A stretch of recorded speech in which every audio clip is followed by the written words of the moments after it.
Hello friends. मैं कोमल ठाकुर। मुझे बहुत अच्छा लगा कि आप में से बहुत से ऑटिस्टिक बच्चों के पेरेंट मेरे साथ जुड़ रहे हैं, तो वंस अगेन थैंक यू। और आप में से कुछ पेरेंट्स ने मुझसे ये कमेंट में लिखा था कि मैं अपने बच्चे का जर्नी आपके साथ शेयर करूं कि बेसिकली हमने कैसे उसको टैकल किया अभी तक, जब वो अभी 9 इयर्स का हो गया है, तो अभी तक हमने क्या किया और हम लोग अभी क्या कर रहे हैं।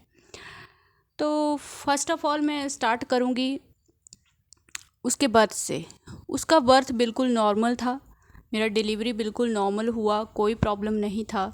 एंड 2 इयर्स तक तो पता भी नहीं चलता था कि उसको ऑटिज़म का कोई प्रॉब्लम हो सकता है। मतलब वो इतना चुलबुला था, इतना मतलब 2 इयर्स की और 1 ईयर की एज में तो मतलब वो इतना लोगों के साथ इतना सोशली रहता था, मतलब इंटरेक्ट करता था, लोगों को आसपास देखकर खुश होता था। तो मतलब उसको देख के तो कोई नहीं बोल सकता था कि उसको कभी ऑटिज़म डिटेक्ट होगा। तो ये सच में हमारे लिए बहुत बड़ा शौक था।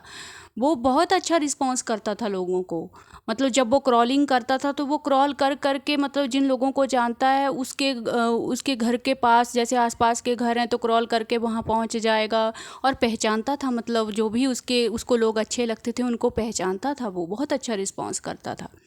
बट प्रॉब्लम क्या था? प्रॉब्लम ये था कि उसका स्पीच डेवलप नहीं हो रहा था, और एक आई कांटेक्ट जो रहता था वो भी नहीं होता था, और वो अपने नाम को रिस्पॉन्स नहीं कर रहा था। तो तब मुझे लगा कि शायद उसको ईयर्स में प्रॉब्लम है। बेसिकली फ़र्स्ट जब हम लोगों ने हॉस्पिटल में विज़िट किया था तो इस इशू के लिए हम लोगों ने विज़िट किया था।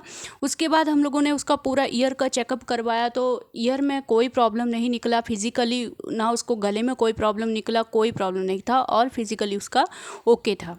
तो फिर हम लोगों को डॉक्टर ने सजेस्ट किया कि हम लोगों को साइकेट्रिस्ट के पास जाना चाहिए। तो उसके बाद हम लोगों ने साइकेट्रिस्ट के पास जब हम लोगों ने विज़िट किया तो हम लोगों को पता चला कि बेसिकली उसे ऑटिज़म का प्रॉब्लम है। अच्छा, फिर डिटेक्ट मतलब उसका जो लेबल हुआ, तो स्टार्टिंग में उसको माइल्ड ऑटिज़म करके हम लोगों को बताया गया कि उसको माइल्ड ऑटिज़म है। वह तो अभी जहाँ तक मुझे अभी लगता है, आप में से एक पेरेंट्स ने पूछा था और मैंने आंसर किया था कि उस टाइम पे माइल्ड था, लेकिन अभी मुझे लगता है मॉडरेट है। क्यों? क्योंकि जब ऑटिज़म का जो ऑटिज़म का लेवल है वो जब डिसाइड किया जाता है तो उसके लिए कोई भी फिजिकल क्राइटेरिया नहीं है उसको डिसाइड करने का। एक्चुअली एक लिस्ट रहता है क्वेश्चन आंसर का, आपने भी देखा होगा, और हम लोग उन क्वेश्चन को आंसर करते हैं, उस हिसाब से रेटिंग होती है और उसी हिसाब से ये डिसाइड किया जाता है माइल्ड है या मॉडरेट है। तो एट दैट टाइम तो बच्चा कुछ चीज़ें उस वक्त कर ही नहीं पाता है और बाद में कर लेता है, या उस वक्त करता है तो इतना अच्छी तरह से उस टाइम पे डिसाइड नहीं होता है एक्चुअली। तो अभी मुझे लगता है, क्योंकि जो माइल्ड ऑटिज़म होता है उसमें बच्चे 4 या 5 इयर्स की एज में उनका स्पीच काफ़ी डेवलप हो जाता है और वो नॉर्मल बच्चों की रेंज के काफ़ी करीब होते हैं। वो खुद को अच्छी तरह से एक्सप्रेस कर पाते हैं, आईक्यू लेवल भी उनका अच्छा होता है। जबकि मेरे बच्चे का आईक्यू लेवल इतना ज़्यादा अच्छा नहीं हुआ। उसका स्पीच लिमिटेड स्पीच है, वो पूरी तरह से कन्वर्सेशन नहीं कर पाता है। हालांकि वो सेंटेंस बोलता है, वर्ड बोलता है, बहुत कुछ बोलता है। इतना है कि विद लिमिटेड स्पीच वो अपने आप को फुली एक्सप्रेस करता है। उसको क्या चाहिए, उसको कहाँ जाना है, उसको क्या करना है, क्या कर रहा है, वो सारे आंसर आपको वो दे देगा। लेकिन एक डीप हेल्दी कन्वर्सेशन जो टॉक रहती है 9 इयर्स ओल्ड बच्चे की, वो नहीं कर पाता है उस चीज़ को। और सेकंड चीज़ जिससे मुझे लग रहा है कि वो मॉडरेट में है, सेकंड चीज़ है उसका आईक्यू लेवल। फ्रेंड्स, बहुत ज़्यादा प्रॉब्लम है अभी। अंडरस्टैंडिंग जितना होना चाहिए उतना नहीं है उसमें, अभी भी अंडरस्टैंडिंग का बहुत प्रॉब्लम है उसमें। तो इसलिए भी मुझे मॉडरेट लगता है। प्लस हाँ, अभी आपको मैं ये चीज़ बताती हूँ कि फिर हम लोगों ने, मैं वापस उसी पॉइंट पे आऊँगी कि जब उसको ऑटिज़म डिटेक्ट हुआ तो हमने क्या किया। फ़र्स्ट ऑफ ऑल हम लोगों ने वही जो हर ऑटिस्टिक पेरेंट करता है, ऑटिस्टिक बच्चों के जो पेरेंट है वो करते हैं, हम लोगों ने थेरेपिस्ट को विज़िट किया। फिर उसका थेरेपी हुआ राउंड अबाउट 7 इयर्स तक हम लोगों ने थेरेपी लिया। थेरेपी में जाके मुझे डीपली पता चला कि ये बीमारी है क्या और बेसिकली इसमें मुझे करना क्या है और मुझे कैसे आगे चलना है। तो वहाँ से मुझे आइडिया हो गया उस चीज़ का।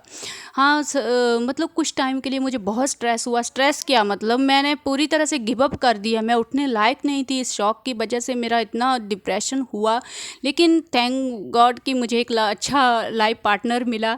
उस टाइम पे उन्होंने मुझे बहुत संभाला, थैंक गॉड कि उनको भी वही शौक़ था मेरे हस्बैंड को, लेकिन वो उस शौक़ में उन्होंने मुझे अच्छी तरह से संभाला और मुझे इस लायक बनाया कि मैं दोबारा उठ के खड़ी होकर अपने बच्चे के लिए कुछ एफर्ट कर सकूं। और मैं बहुत जल्दी उस स्ट्रेस से थोड़ा बाहर निकल के मैंने बहुत जल्दी एफर्ट करना स्टार्ट कर दिया। मैंने उस स्ट्रेस को फिर ज़्यादा टाइम नहीं दिया। मुझे सामने पता चल गया कि अभी मुझे बहुत ज़्यादा एफर्ट करना है उसको सिखाने के लिए। तो इमीडिएटली जो मेरे दिमाग में आता था उस टाइम में मैं वो करती थी, वही मेरे दिमाग में आता था कि हाँ। तो फिर मुझे डर लगने लग गया कि अभी तो ये कुछ कर नहीं पाएगा, तो मैं पूरा दिन उसके पीछे पड़ी रहती थी।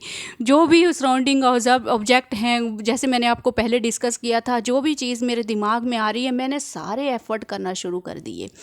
तो वही फिर अभी क्या स्टेज है उसका, तो अभी क्या है कि मुझे खुशी है कि अभी मैं इस चीज़ को नहीं सोचती हूँ कि वो नॉर्मल हो पाएगा या नहीं हो पाएगा। और मैं आपको भी फ्रेंड्स इस चीज़ को सजेस्ट करूँगी कि ये चीज़ कभी मत सोचो कि हमारा बच्चा नॉर्मल होगा या नहीं होगा। इस चीज़ के पीछे आप पड़े रहोगे ना तो खुद भी स्ट्रेस में रहोगे और आप अपने बच्चे को भी परेशान करेंगे। सॉरी टू से यू, लेकिन फिर हम लोगों को एग्रेशन आता है जब ये बच्चे नॉर्मल बच्चों की तरह नहीं बन पाते हैं, तो हमारा एग्रेशन बढ़ता है। तो हमारा पॉइंट ऑफ व्यू हम लोगों को चेंज करना पड़ेगा। तो हम लोगों को इन्हें इसी रूप में एक्सेप्ट करना है। हम लोगों को बस इतना ट्राई करना है कि हम कैसे इनसे कुछ बेस्ट आउटपुट निकाल सकते हैं और इनको कितना इम्प्रूव कर सकते हैं, उसके लिए आपको एफर्ट करना है। क्योंकि नॉर्मल बच्चे के करीब पहुंचना या नॉर्मल बच्चे में कन्वर्ट होना बहुत मुश्किल है। कैसे होगा? क्योंकि आफ्टर ऑल ऑटिज़म एक न्यूरोलॉजिकल जो एक डिजीज़ है। आप सिंपल शब्दों में आपको बोलूं तो एक ब्रेन का जो रॉन्ग नेटवर्क रहता है वायर्स का, वो है। और वो उसको ठीक करने के लिए अभी तक कोई भी मेडिकली कुछ भी नहीं है। तो आप ये चीज़ को छोड़ दो। और दूसरा होप ये है कि ये बच्चे अगर आप एफर्ट करोगे तो नॉर्मल बच्चों से भी कहीं ज़्यादा अच्छा करते हैं। और उसका प्रूफ आप मेरे बच्चे के गाने देख के सुन लो। तो उसमें क्या है, मैंने भी बहुत इग्नोर किया। 2 साल की 3 साल की एज में वो गाने गुनगुनाना शुरू कर दिया उसने। टोन बहुत अच्छा टोन लगाता था वो, लेकिन एट दैट टाइम मैं वही सोचती रहती थी कि क्या फ़ायदा है, वो उसको वर्ड तो कभी आएंगे नहीं, वो तो कभी गा पाएगा नहीं। यही सोचते सोचते मैंने 7 साल ऐसे ही निकाल दिए। फाइनली अभी ये ईयर में मैंने उसको सिखाना स्टार्ट किया और जब मैंने उसका रिस्पॉन्स देखा और लोग भी उसको परहेज़ करने लगे, तब मुझे रियलाइज़ हुआ कि मैंने इस चीज़ के ऊपर पहले ध्यान क्यों नहीं दिया। तो अभी मुझे लगता है कि मे भी उसका फ्यूचर सिंगिंग में हो सकता है, तो मैं एक्सेप्ट करूँगी उस चीज़ को और उसमें एफर्ट करूँगी।